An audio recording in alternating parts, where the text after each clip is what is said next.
Hey, what's up, everyone? Welcome back to another episode of the Fantasy Fellow Show. It is Monday evening, August 30th.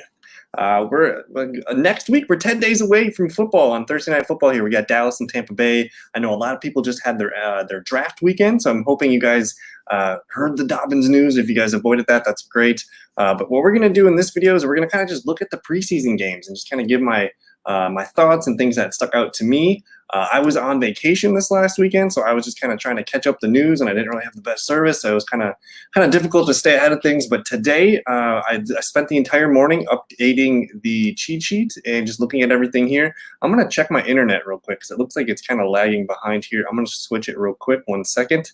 Let me see if this works.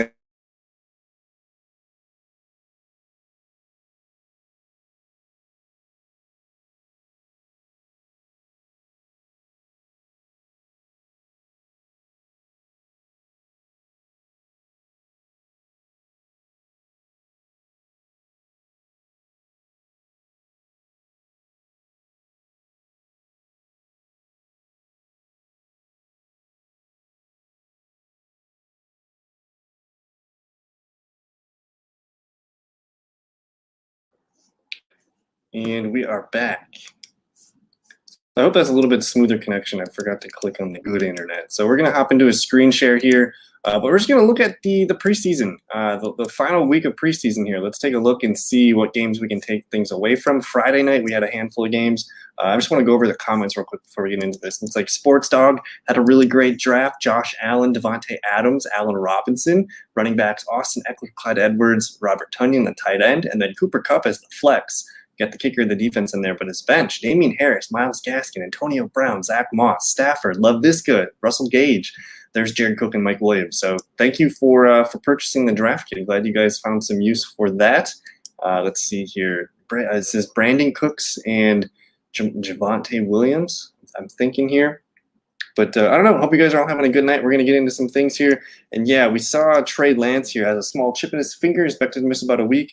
I don't know what this means. It's a chip in his finger. It was a little bit of a, well, which finger? Like, who knows? Is it on his passing hand? We really don't know too much about this. So we'll see. And I don't know. We'll figure this one out. But I'm not expecting Trey Lance to – I mean, we got 10 days till, I guess, the Thursday night, so there's still 2 weeks, so Trey Lance is going to be fine. But let's dive into some of these preseason games. And if you guys have any questions in the chat room, feel free to fire them up. Tonight's just kind of a wild show. We're just going to get whatever you guys need, any kind of questions you have before your final drafts. The Colts and the Lions, really nothing to take away from this game. I'm looking at the box score here.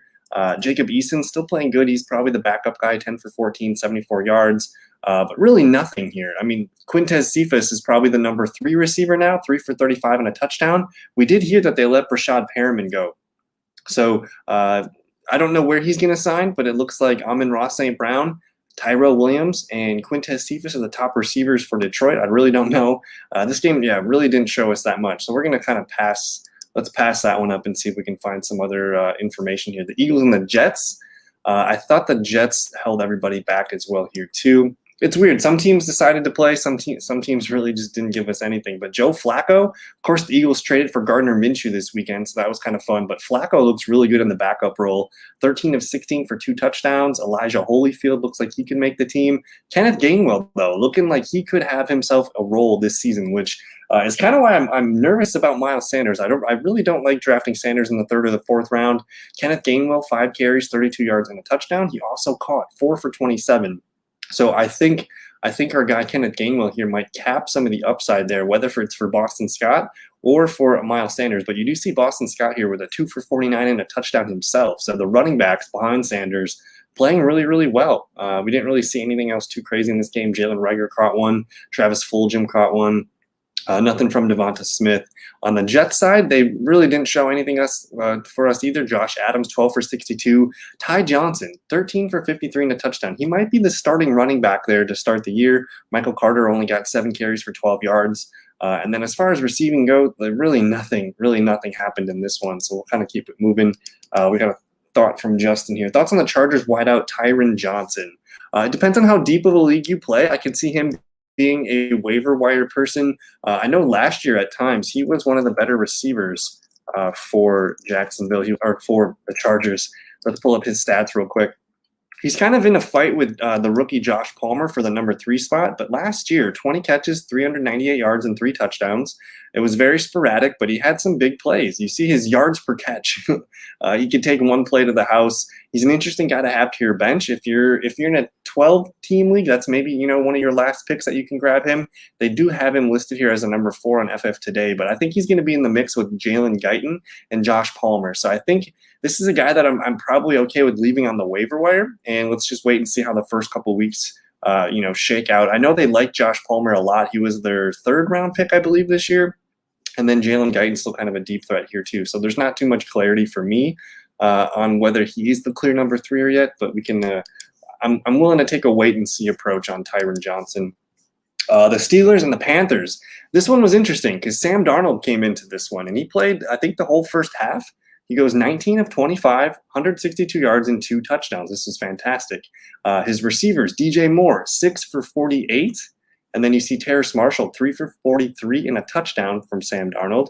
Robbie Anderson caught the other touchdown. He went 2 for 15 and a touchdown. So all 3 guys for Carolina have a potential spot on our rosters this year, whether Robbie Anderson or DJ Moore can be your wide receiver too. But Terrace Marshall Jr., he's a guy that I have been drafting really late. I think it's a good idea to maybe get a rookie receiver on your bench. And Terrace Marshall's probably looked like the best rookie receiver throughout preseason. So 3 for 43 and a touchdown in 1 half of work. That's roughly 13 points right there. So Terrace Marshall Jr., file that away. He's looking really good. As far as the running backs, it looks like Chuba Hubbard is the clear backup, 10 for 35. Nothing else really stuck out in this one, but it's good to see Sam Darnold playing well against, I think, the second team Steelers started this one, but either way, it's good to see Sam Darnold have a 119.1 rating. And then as far as the Steelers, Haskins, 9-16, 108 and a touchdown. I think it's clear Mason Rudolph is the number 2, the next man up. We'll see if Haskins can slowly chip away at that.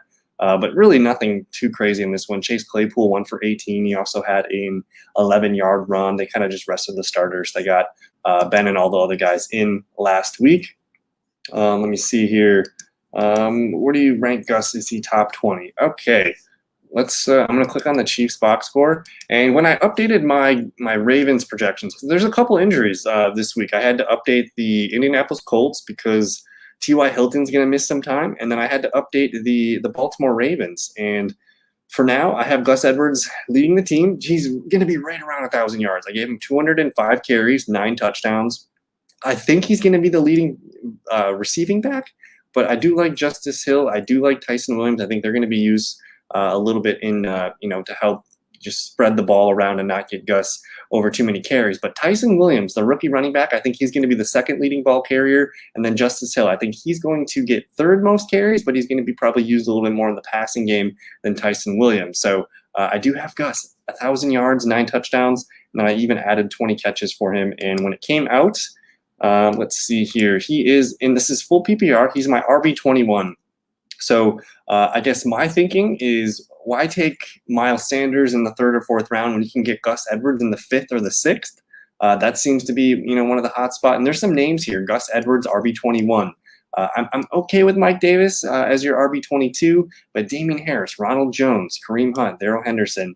I like grabbing as many running backs as I can from kind of this big tier, RBs 21 through 30. I think grabbing 2 of those running backs can be a really good idea because the value on these guys is pretty cheap.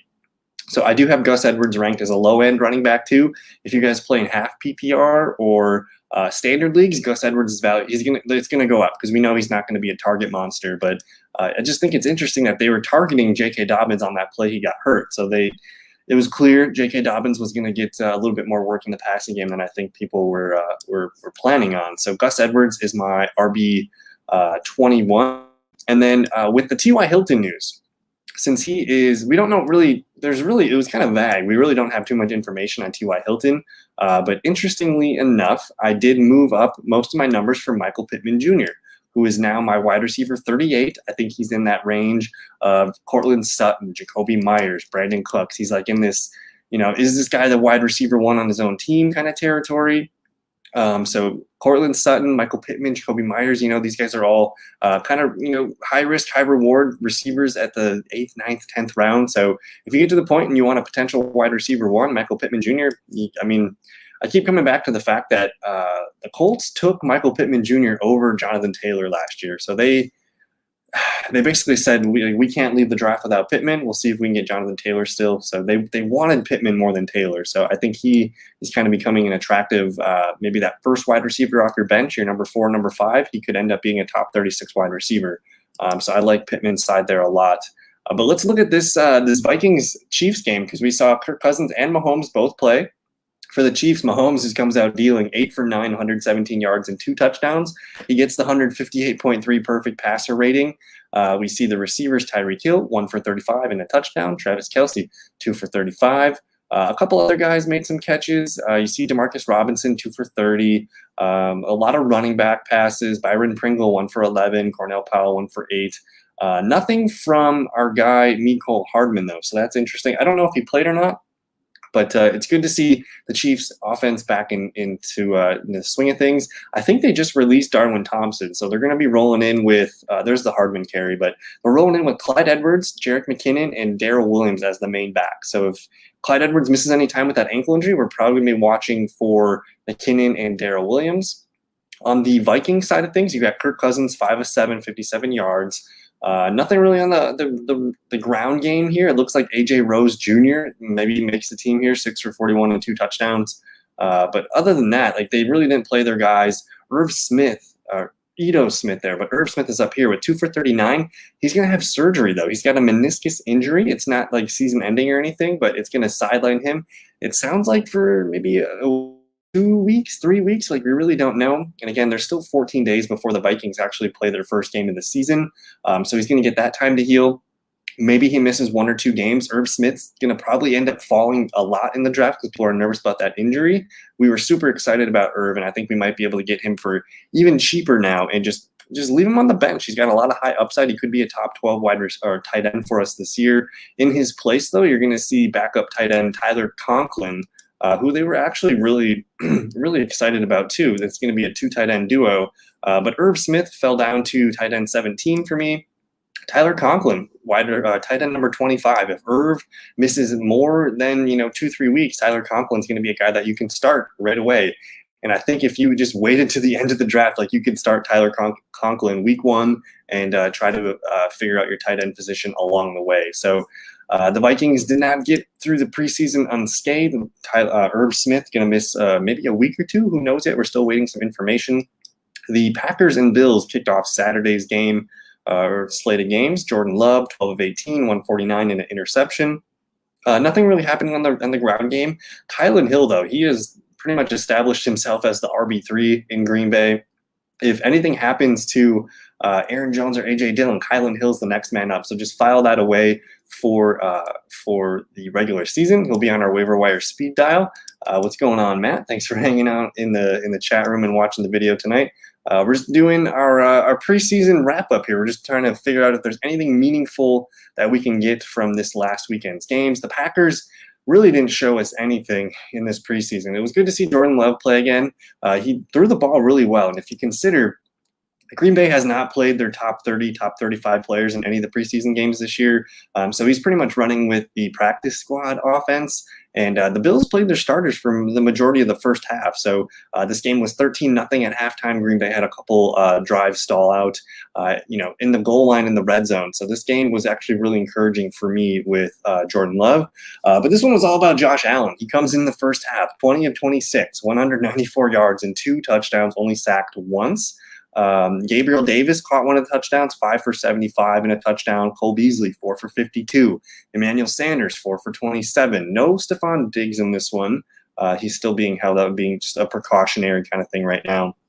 But a really interesting game. The running back situation, Zach Moss, 4 carries for 10 yards.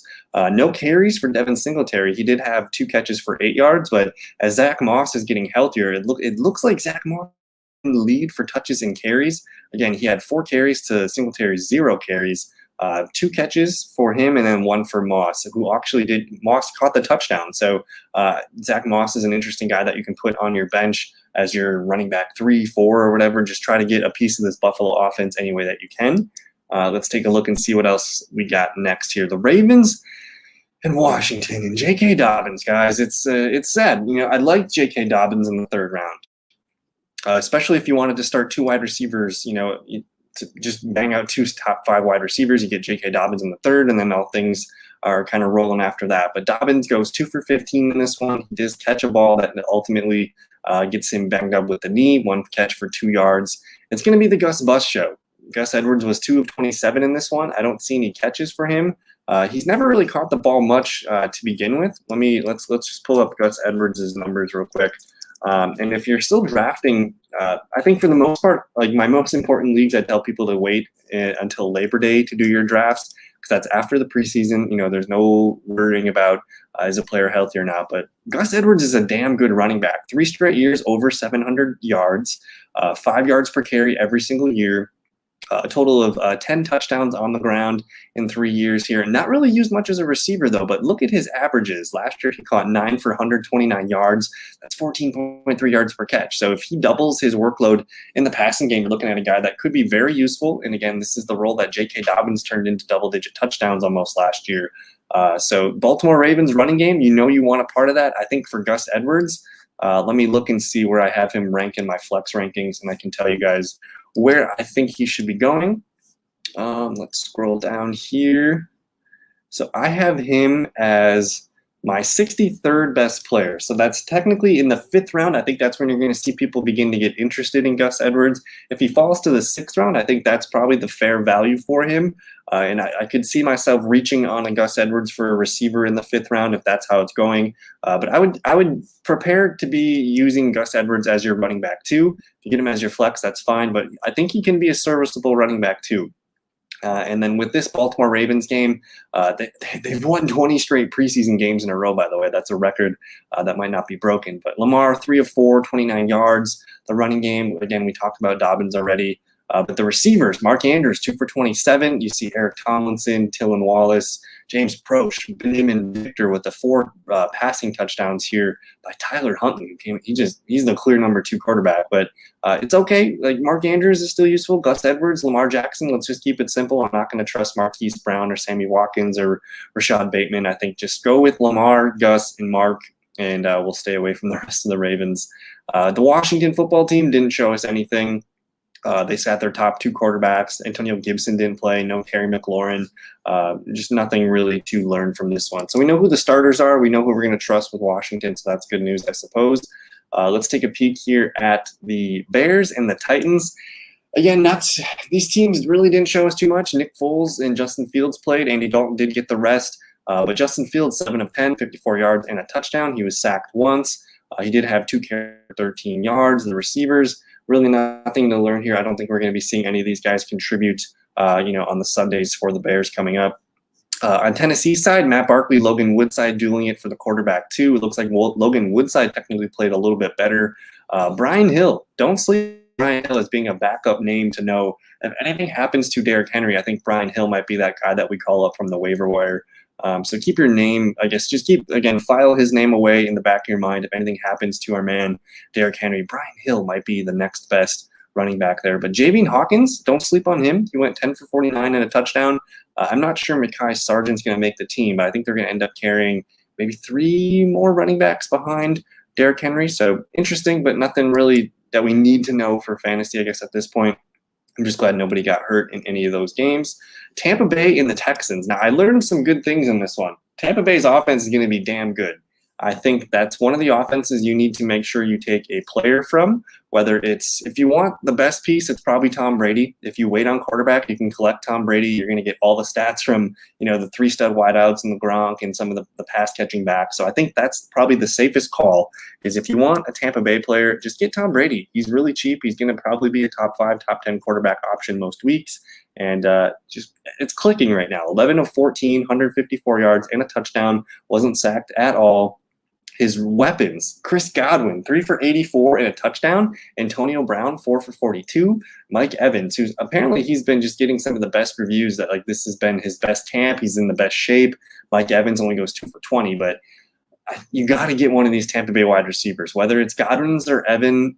They kind of go with that 3-4 turn in a 12-man draft. I think you probably need to circle one of those guys and hope you can get them. If you miss on the Godwin or the Evans, Antonio Brown, somewhere in the 8th, 9th round. Tom Brady, still, 7th, 8th round. You kind of wait and see the quarterbacks go before him, and then you can snag him.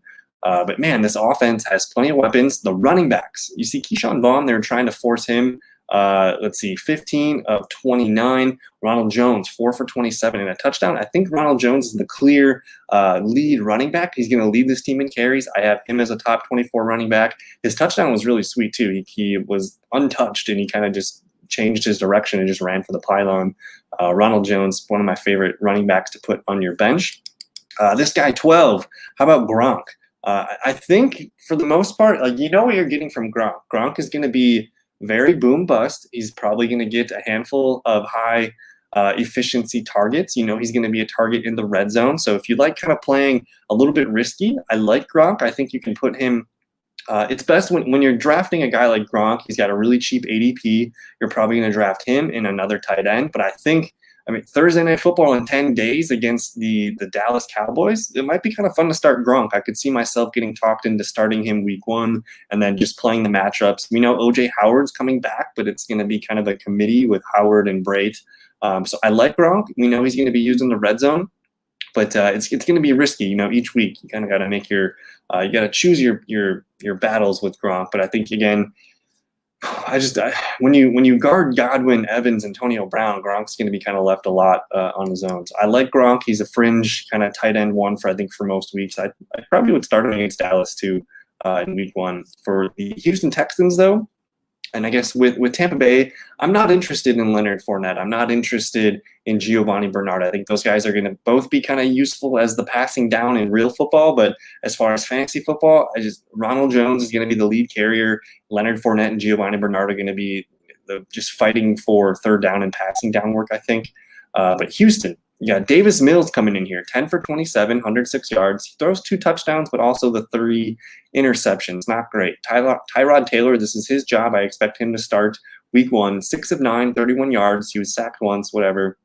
The receivers, good to see Nico Collins, the rookie out of Michigan, 2 for 16 and a touchdown. Brandon Cooks, 1 of 3. I've been saying, I'm okay with drafting Brandon Cooks, but in that 8th, 9th round, Give me Antonio Brown. I'd rather be a part of a good team. I'd rather have the third, best receiver on a team versus the number 1 on probably the worst team in football. So I think I'm out on Brandon Cooks at ADP. There's just too many other better situations that I find myself wanting to draft. If you must, Nico Collins, he could be one of the best walk-off picks of your draft, whether it's the 15th, 16th round. But I think for the most part, it's safe to say, let's just avoid Houston Texans. The running game, Mark Ingram, 11 of 44. Mark Ingram is how old, and he's getting 11 carries in the preseason? What are we doing, Houston? Phillip Lindsay, 6 of 17. Scotty Phillips, 8 for 73. David Johnson, 4 for 30. It's just it's going to be a carousel of a mess for the Houston running the game. So draft your Buccaneers. I think that's the most important take from that game. Let's go to the LA Rams, who, again, they never show us anything for preseason, but then you got the Denver Broncos here. Let's see what we can learn in this one. Can I zoom in a little more? Drew Lock and Teddy Bridgewater. Teddy Bridgewater, we know, has been named the starting quarterback. Bridgewater goes 6 of 11 for 62 yards and 1 TD. Drew Lock, 5 of 7, 67 yards and 1 touchdown. So pretty similar numbers. But Teddy Bridgewater, going to be the starter. We see Cortland Sutton goes 2 for 27 and a touchdown. Austin Fort, one of the backup tight ends there, catches the other touchdown. I think that was one from Drew Lock.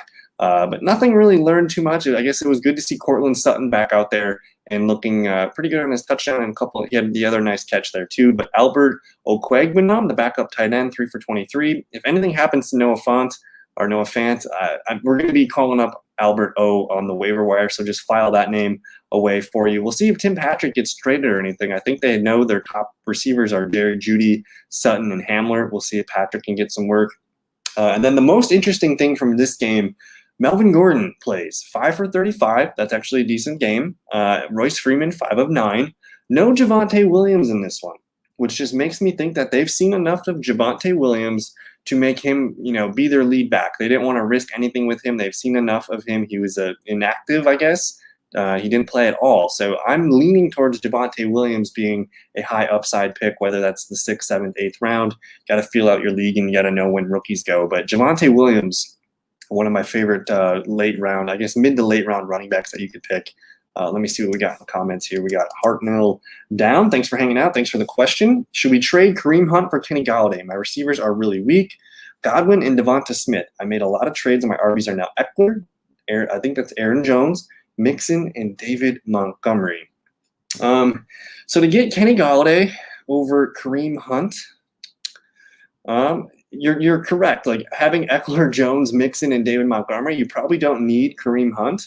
I think what I would do, though, is if you know you only have to start 2 receivers, Godwin and Devonta Smith, I would ask, what other receivers are on the waiver wire? Is there anyone else that you're able to cut? Because otherwise, maybe you just hold. Like if you know you're going to start Godwin and Devonta Smith, who I think, for me, I would prefer to start Smith over Galladay. Kenny Galladay's got some injuries right now. I don't really know if I trust getting the part of the New York Giants on my offense.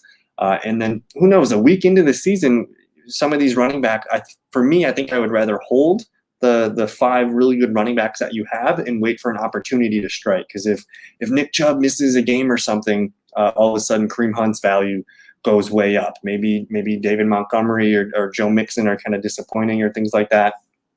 So the receivers you got there on the bench, Amon-Ra St. Brown, Rashad Bateman, and Curtis Samuel. You can maybe get Rob. Ooh. I would rather do that. If you can trade Kareem Hunt straight up for Robbie Anderson, I think that's a really good option.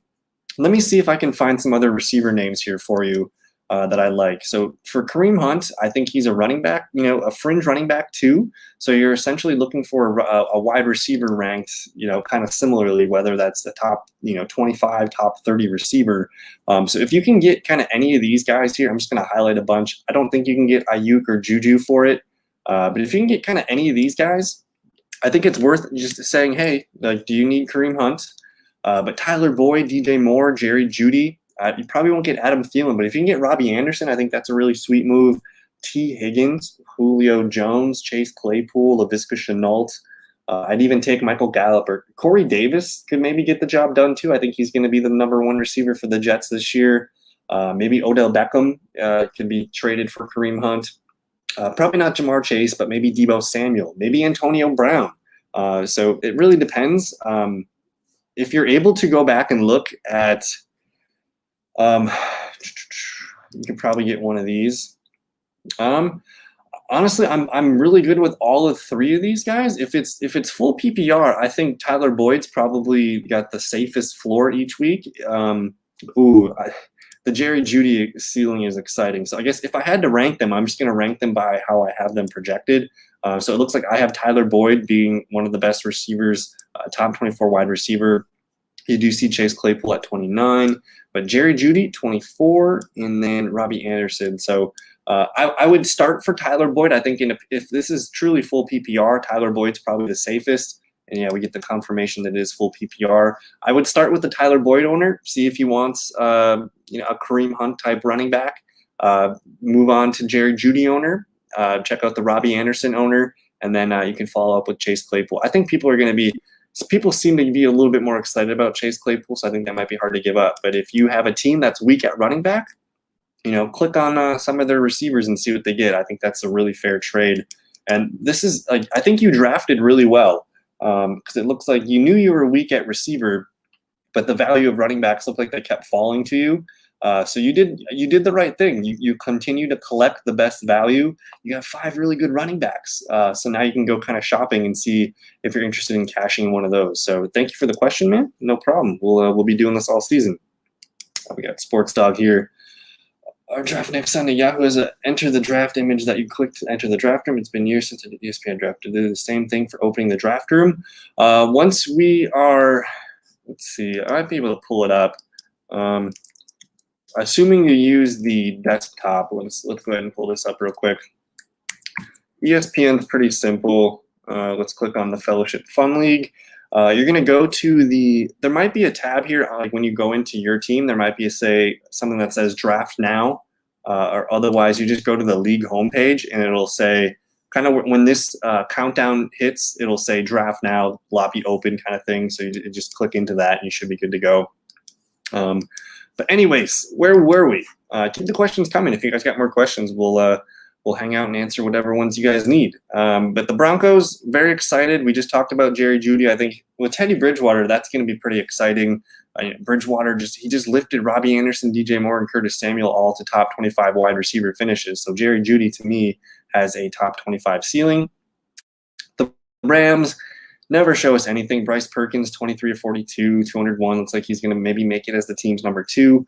But I don't know. We'll see. Sony Michel's in town. I'm interested to see how this Rams offense works. But I think my positioning on the Rams on how to navigate them for fantasy it's kind of been the same throughout the whole injury after Cam Akers. Is you want Cooper Kupp, you want Robert Woods.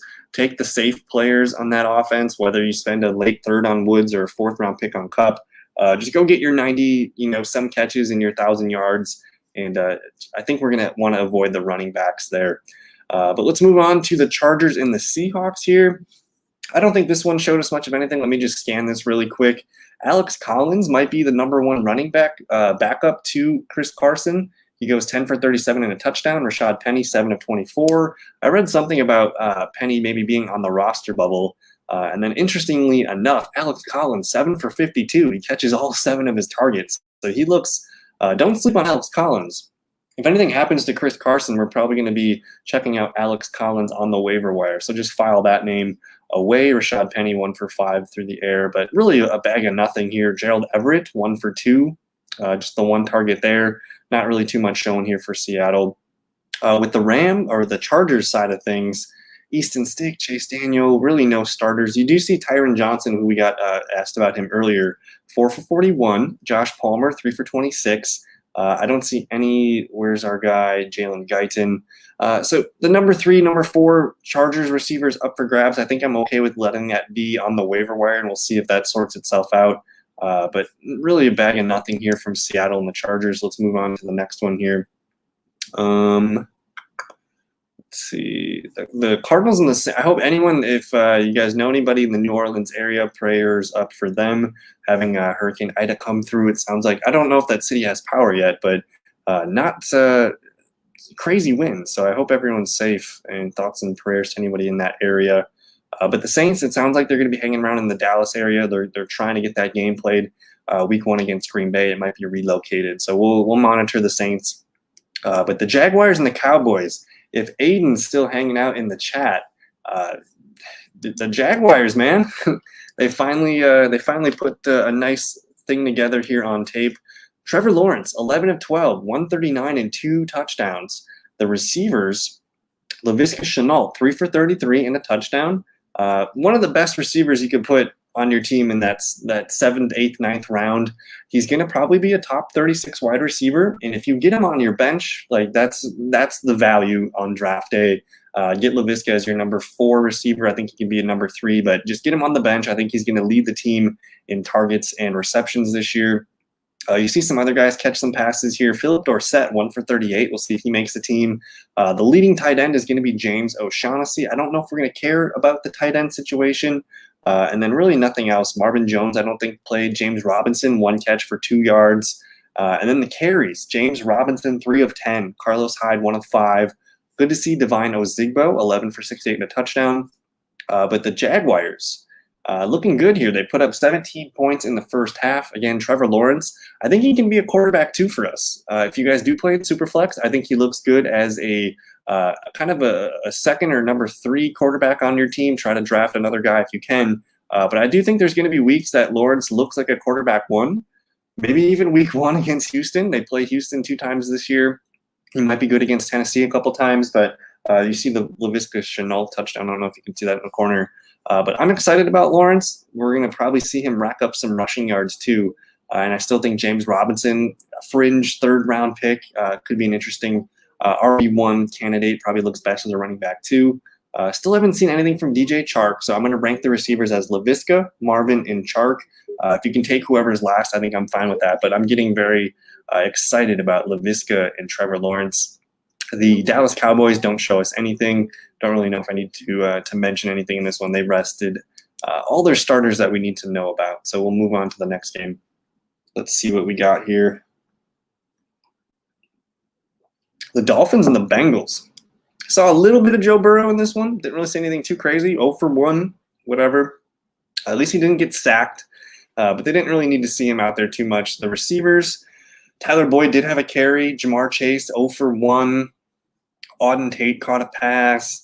Really a bunch of nothing in this one. But the running backs, you see Joe Mixon 1 for 5. Travion Williams and Jox Patrick are fighting for the backup role here. Chris Evans, though, he caught a dime of a pass. I don't know if you can see this in the replay up there, but the backup running back, he might be someone worth keeping an eye on. Chris Evans, 1 for 29 and a touchdown on that catch. But the Bengals didn't really show us anything all preseason. I still think Tyler Boyd, Jamar Chase, and T. Higgins all can be wide receiver 3s, but I'm going to bank on Tyler Boyd because his ADP is cheaper and he's going to catch more balls, I think, than the other two. The Miami Dolphins, Reed Sinnett got the whole game. A bunch of nothing on this side. No starters played. I don't really need to worry about the Dolphins. We saw enough of Tua, I think, last week to know that we should be interested in Tua in the Dolphins offense. Let's move on to the Raiders and the 49ers. So we were talking earlier, Trey Lance has the chip in his finger. I really don't know what that means, what finger, what hand, whatever. But he did play okay, 6 of 13, 46 yards. He did rush for a touchdown. Jimmy Garoppolo also rushed for a touchdown in this one. He was also 4 of 7 for 64 yards. So they're going to be using this weird 2 QB system, whether Garoppolo leads a drive and they get down to the red zone and they bring in Trey Lance to run some kind of read option thing. I do think it's messy for Jimmy Garoppolo. If you're going to draft him in fantasy, I probably just wouldn't.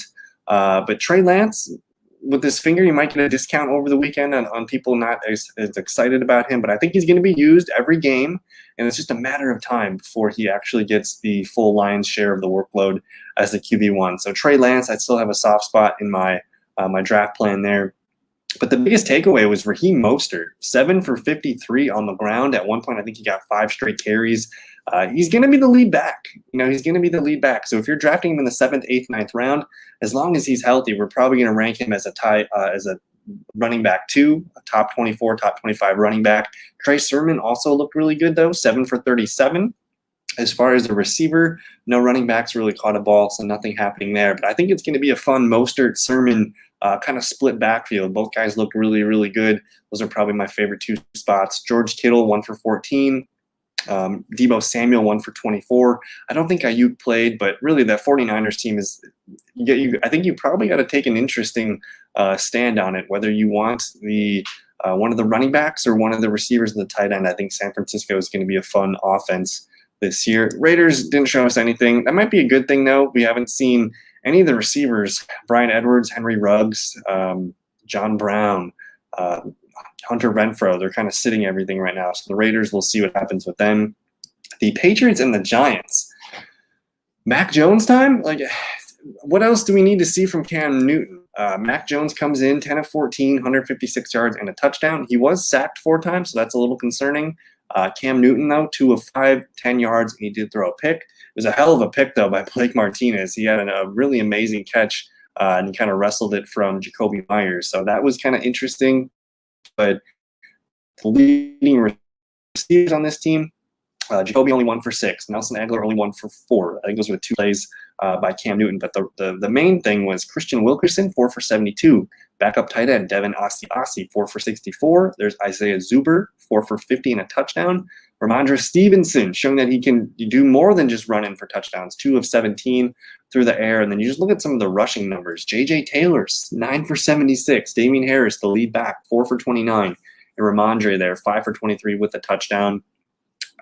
Patriots are going to be a hard team to figure out this year. They got 4 good running backs. So I really like Damian Harris. He's going to probably lead the team in carries, and Bill Belichick has typically been slow with bringing rookies along into the offense. So I think unless Harris gets hurt, we're probably not going to see Stevenson get any meaningful carries. But Harris, now that Sony Michel is gone, I think Harris is a fringe running back too. You can get him still pretty cheap, and he's going to lead the team in carries. Not a lot of catches, but if he just gets 1 catch a game, that's going to boost his floor. I think I continue to say that Jacoby Myers is really the only receiving weapon I want on this team. Maybe Jonnu Smith as a backup tight end. And then I think Mac Jones, guys. Mac Jones, if you play in Superflex, Mac Jones might be someone worth snagging at the end of your draft. On the Giants side, Daniel Jones, 17 of 22, 135 and a touchdown and a pick. He was sacked twice. Leading receivers, Sterling Shepard looked really good, 5 for 42. I think, of course, Saquon Barkley looked really good in warmups. If you're still getting Saquon Barkley to fall to you at the 9-10 spot, I think I'm okay with drafting Barkley. But as far as the receivers, we did have a question on Kenny Golladay early. I don't know if I want Kenny Golladay with his hamstring on my team this year. We saw him get limited with that all last year. He's already flared that up this summer. Why spend a 5th or 6th round pick on a Kenny Golladay character when you can get Sterling Shepard, in the double-digit rounds? He was 5 for 42. That's 9.2 PPR points. He had 6 targets. He's probably been Daniel Jones's best target over the pretty much through his career. So Sterling Shepard looks really good. I think if there's a value for the Giants, it's probably Sterling Shepard. Really nothing else stuck out in this one. Daniel Jones doesn't excite me as a quarterback 2 in Superflex, so I think I'm going to stay away. It's all about Barkley. If Barkley comes out and looks good, that's going to be everything that you need there. This guy, let's see. Would it be wrong to draft Jonnu and Henry to see what shakes out? As long as you're not, paying too high for them. If by then, usually there's like 12 to 13 tight ends off the board already, so the opportunity cost is really cheap. I would say I got Jonnu as my number 12, and then I have Hunter Henry here as my 21.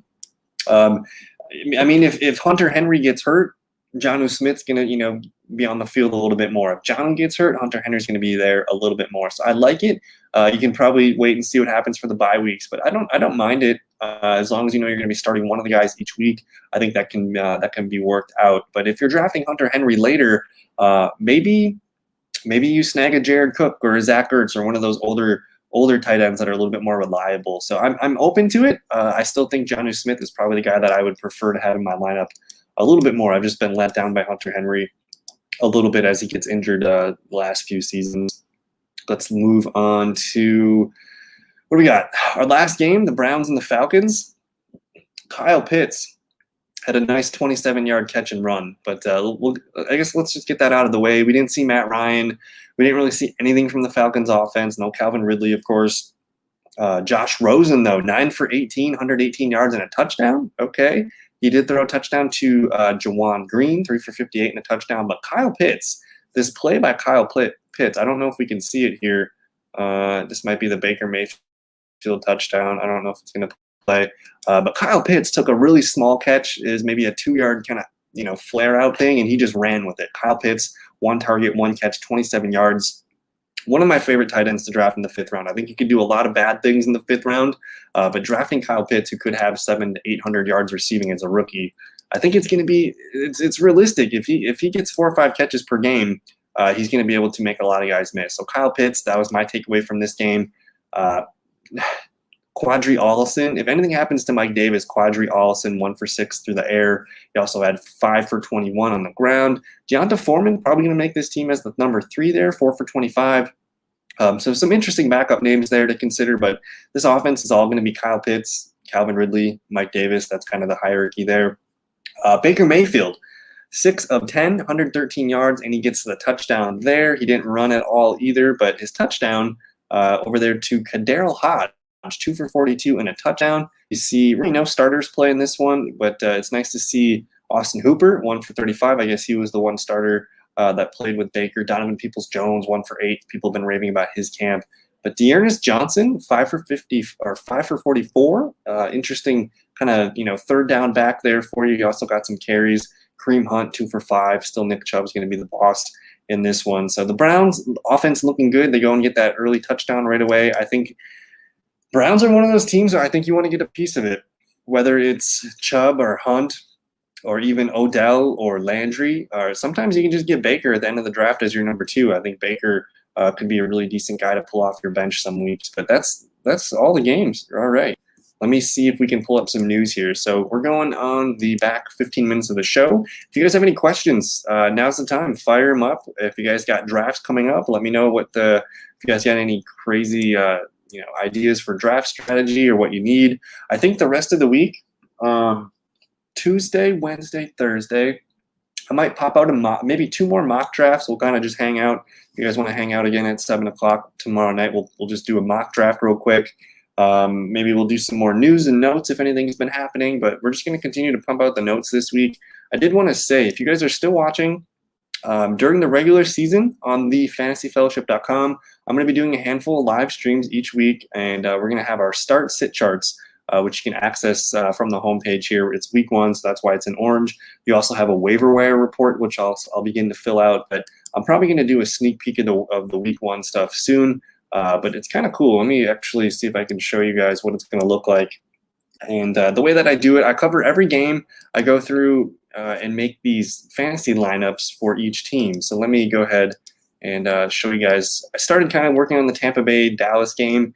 I got my sheet here. And what we're going to do is we're just going to go through and I kind of just set the fantasy roster for this. So I would say, these guys are both quarterback 1s. Ezekiel Elliott's still a running back 1. Maybe Jones is a number 2. You get the receivers in there in their spots. So I kind of just go ahead and rank these guys. So if you're looking for a new show to watch to help you guys make some of your decisions, that's coming. That's coming soon. Very excited about it. It's really cool too to see people enjoying the 2021 draft kit. We got an anonymous pumpkin in the chat. So let's take a quick look at these notes. I really don't think I missed anything from earlier today. The Ravens not pursuing Todd Gurley. Carson Wentz on the COVID list. 5-day return. We're still 2 weeks away, so that's kind of an interesting one. The Chiefs officially move on from Darwin Thompson. There was a small trade today. The Bengals traded their backup center to the Giants. Dude, it's not a good sign if the Giants are trading for a cast off of the Bengals offensive line. So I'm pretty nervous about the Giants offense. I tend not to want to get involved with that. Let me see if I can find any more news here. And yeah, what's up with Shaq Lawson? Where was that? What happened with Shaq Lawson today? Ravens activated Nick Boyle. Let's see, there's a ton of cuts coming on this week, so it's going to be a long week for a lot of these teams. Look in here for anything else. Let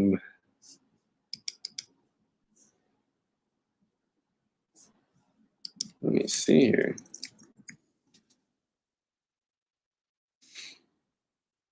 Oh, from the Texans. Dang. Okay, this is a good get. We know the injury there. I was confused because I'm like, Lawson's, Carl Lawson. So he had the Achilles injury. So they go and get Shaq Lawson. So interesting move there. This was a Sunday trade. The Jets just bolstered their defensive line a little bit with that injury there to Carl. Darwin Thompson, interesting name. That's going to be kicking it. Tyler Conklin. Don't sleep on Tyler Conklin. I might be willing to whip him out week 1 as my tight end 1. If you guys wait on tight end, I think you could legit, whip out Tyler Conklin and Jonnu Smith. We've heard some good things, some good ideas there about drafting Jonnu and Hunter Henry. It looks like the Deshaun Watson, sweepstakes are still on. I'm not really sure what's going on with this. I'm probably not going to draft Watson on any of my teams. But there's the COVID list there for Zach Pascal. Same with Carson Wentz. Again, Tyler Conklin. Going to be the tight end 1 this coming, week 1 here. I'm trying to think. Tanner Hudson, interesting name for the Buccaneers. That's going to be let go. But I think that's going to do it. The Texans are willing to listen to offers for pretty much any of its veterans. So David Johnson and Brandon Cooks, those guys could be on the market. We'll see if a wise team decides to free those guys up. The Bears listening to trades for Nick Foles. It's kind of a fun, interesting, season here, part of the season. So Jamison Hensley reports Tyson Williams has leapfrogged Justice Hill as the Ravens' number 2 running back. Now, this is the role that Gus Edwards has had the last 3 seasons on this team. So Tyson Williams, if anything happens to Gus Edwards, file this name away. Tyson Williams. He's going to be the guy that we're probably going to be running to the waiver wires for. If you have room now and you can cut somebody, maybe it's worth holding on to him the first week or 2. You never know what can happen. If he looks really, really good week 1, maybe they got to give him more carries. We talked about Javonte in this one. He was not held out of the team's final preseason game against the Rams due to injury. So the team felt good about Williams' performance in Denver. Like, Williams might be the starter week 1. So I'm excited about Javonte. Try to get him on your teams if you can. And yeah, that Pitts catch and run, it's going to be around round 5, round 6, you can get a tight end that could set some records here as a rookie. I'm willing to take the chances on it. Defenses are going to be probably double teaming Calvin Ridley.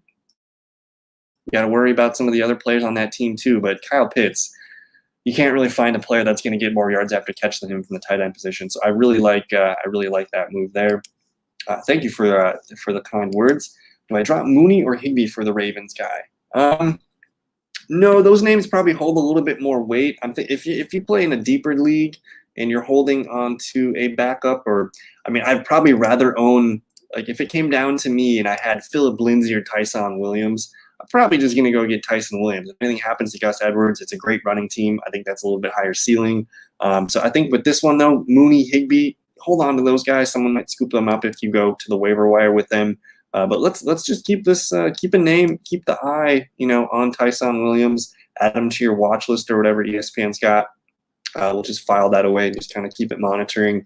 He's a rookie. We'll probably see a lot of Gus Edwards early, but if anything happens, that's who we're going to be interested in. So good stuff. Thank you guys for hanging out. I think I'm going to get out of here, though. I did update the 21 draft kit, or 2021 draft kit. We got all the new rankings and the projections up on the site right now. I might have some more tweaks by the end of the week, but we'll do some mock drafts. We'll hang out live a couple more times this weekend. We're just getting ready for the start of the season, 10 days away. Super pumped. Thank you guys so much for hanging out with me tonight. That's going to do it. Have a good rest of your evening. We'll see you guys on the next one. Peace.